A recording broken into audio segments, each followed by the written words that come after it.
স্কুলে কি বিভীষিকাই না ছিলেন ভদ্রলোক। আমাদের অঙ্ক কষাতেন।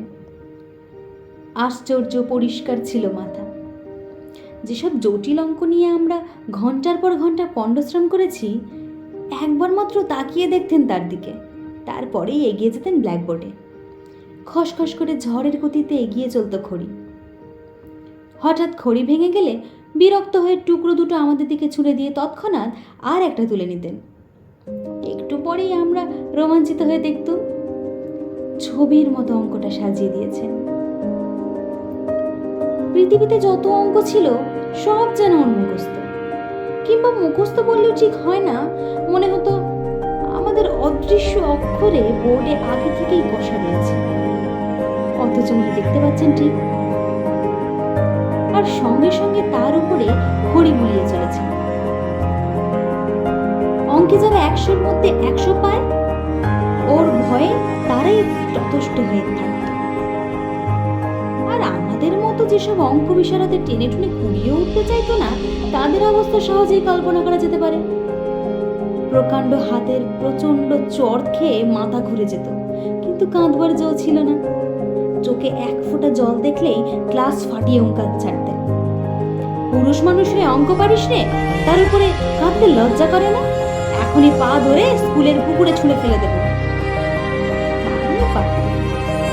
ওর চড়ের জোরের থেকেই আমরা আন্দাজ করে নিয়েছিলাম পুরুষ মানুষ হয়ে অঙ্ক পারে না, এমন অঘটন করতে পারতেন না। বলতেন, প্লেটোর দোরগোড়ায় কি লিখেছিল জানিস?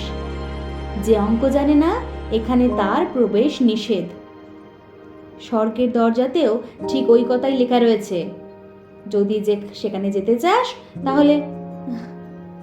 স্বর্গের খবরটা মাস্টার মশাই কোত্থেকে জোগাড় করলেন তিনিই জানেন। প্লেটোকে তার দরজায় গিয়ে ঢুকতে না পারলে কি ক্ষতি হবে, এ নিয়ে আমরা কোনোদিনও মাথা ঘামাইনি।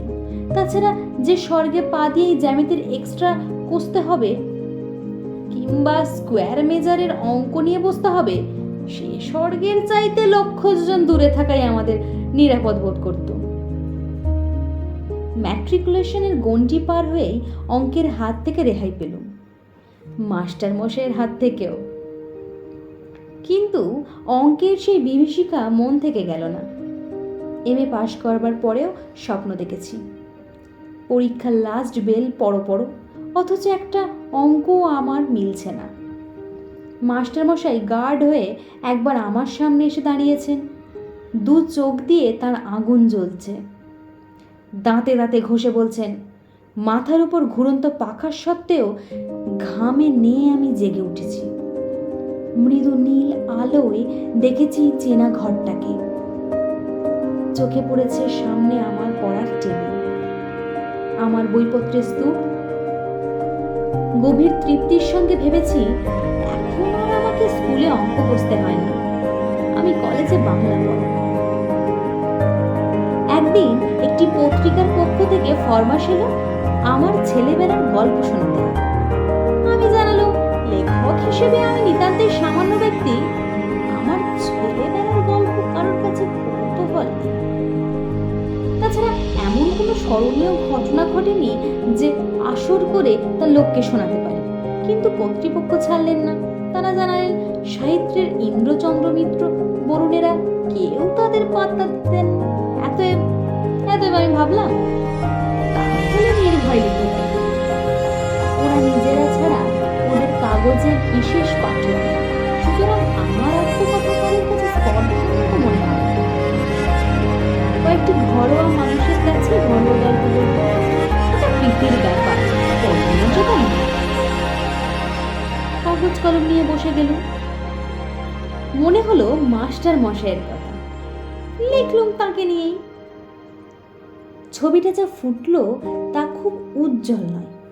লিখবার সময় কল্পনার খাত কিছু মিশিয়ে নিলুম, সেটাই বলাই বাহুল্য।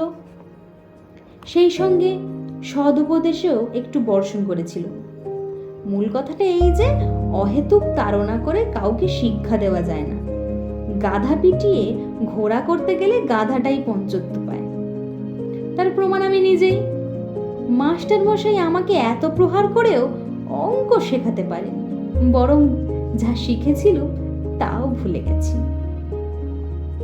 এখন 2 আর 2 4 না 5 হয়, তাই নিজের মধ্যে সন্দেহ জাগে। পত্রিকার কর্তৃপক্ষ খুশি হয়ে আমাকে 10 টাকা দক্ষিণা দিয়ে গেছেন। মাস্টার মশাইয়ের কাছ থেকে এতটুকু আমার নগদ লাভ। তারপরে আরো কয়েকদিন পার হয়ে গেল, সেই লেখার কথা ভুলে গেলুম মাস্টার মশাইকেও। বয়স বেড়েছে, বিনিদ্র রাত্রিযাপনের মতো অনেক সমস্যা এসে দেখা দিয়েছে জীবনে।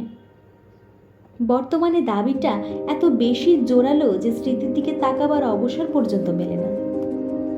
এমনি সময়ে বাংলাদেশের এক প্রান্তের একটি কলেজ থেকে ডাক এলো। ওদের বার্ষিক উৎসব, এতএব আতিথ্য নিয়ে যেতে হবে ওখানে এবং বক্তৃতা দিতে হবে।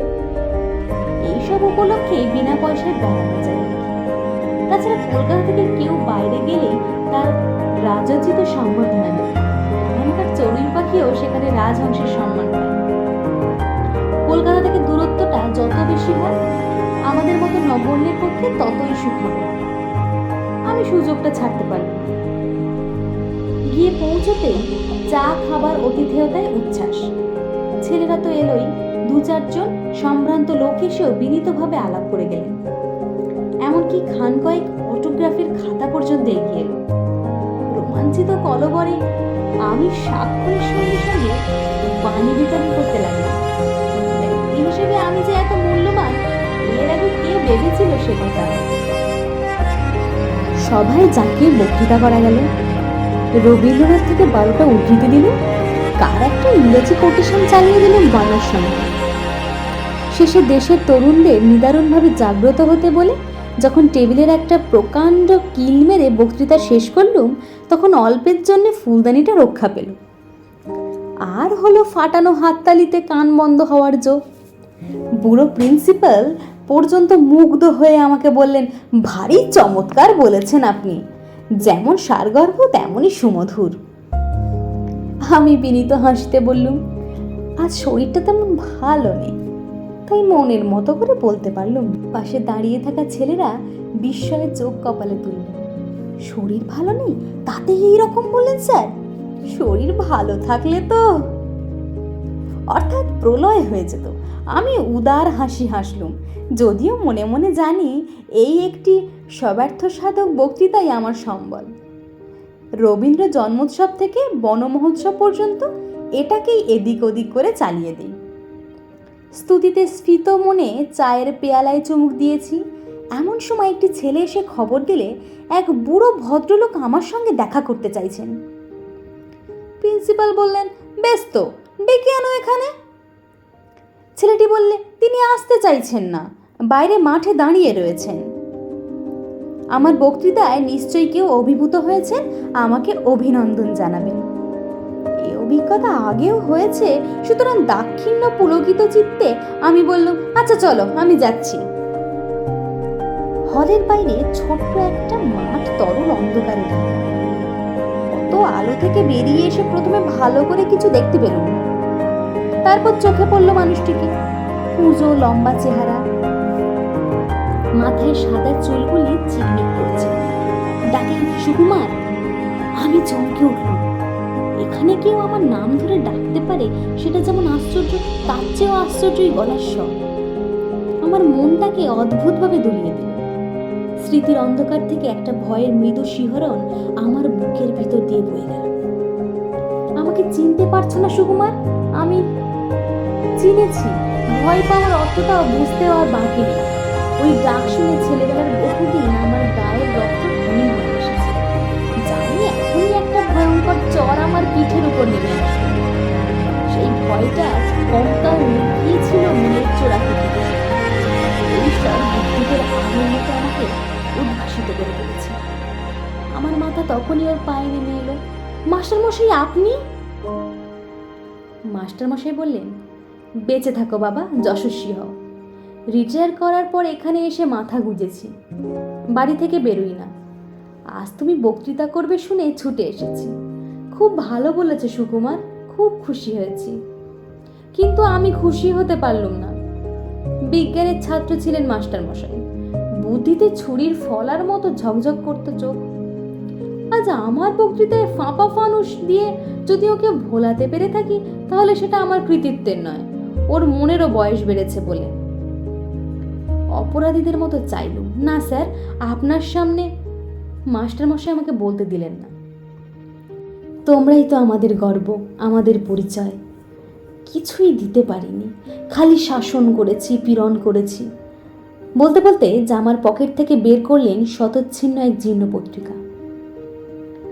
একদিন আমার ছেলে এইটা এনে আমাকে দেখালে। পড়ে আনন্দে আমার চোখে জল এলো। কতকাল হয়ে গেল, তবু সুকুমার আমাকে মনে রেখেছে, আমাকে নিয়ে গল্প লিখেছে। সকলকে এই লেখাটা আমি দেখাই, বলি দেখো আমার ছাত্র আমাকে অমর করে দিয়েছে। মুহূর্তে আমার জিভ শুকিয়ে গেল। লজ্জায়, আত্মগ্লানিতে আমার মাটিতে মিশে যেতে ইচ্ছে করলো। একটা কিছু বলতে চেষ্টা করলাম, কিন্তু মুখে কথা ফুটল না। মাস্টারমশাইয়ের গলা ধরে এসেছিল। একটু চুপ করে থেকে বললেন, কি যে আমার আনন্দ হয়েছে সুকুমার, কি বলবো। তোমার এই লেখাটা সব সময় আমার সঙ্গে সঙ্গে থাকে।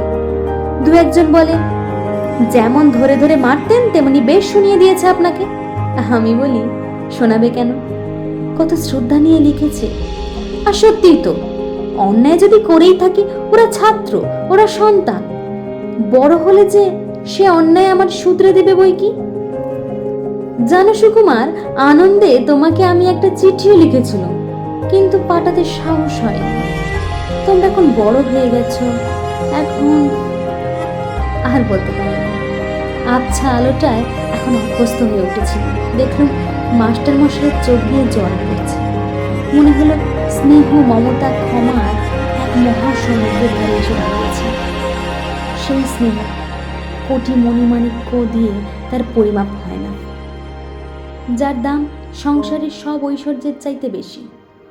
সেই ক্ষমা কুবেরের ভাণ্ডারকে ধরে দিয়েও যা পাওয়া যায় না। আমি তাকে 10 টাকায় বিক্রি করেছিলাম। এ অপরাধ আমি বুঝবো কি করে? এ লজ্জা আমি কোথায় রাখবো?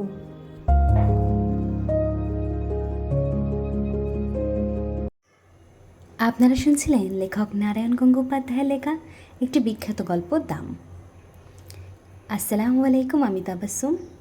আজকের পাঠ যদি আপনাদের ভালো লেগে থাকে, অবশ্যই একটি লাইক করবেন, এবং আমার চ্যানেলে যদি আপনারা নতুন হয়ে থাকেন, অবশ্যই সাবস্ক্রাইব করবেন। ধন্যবাদ।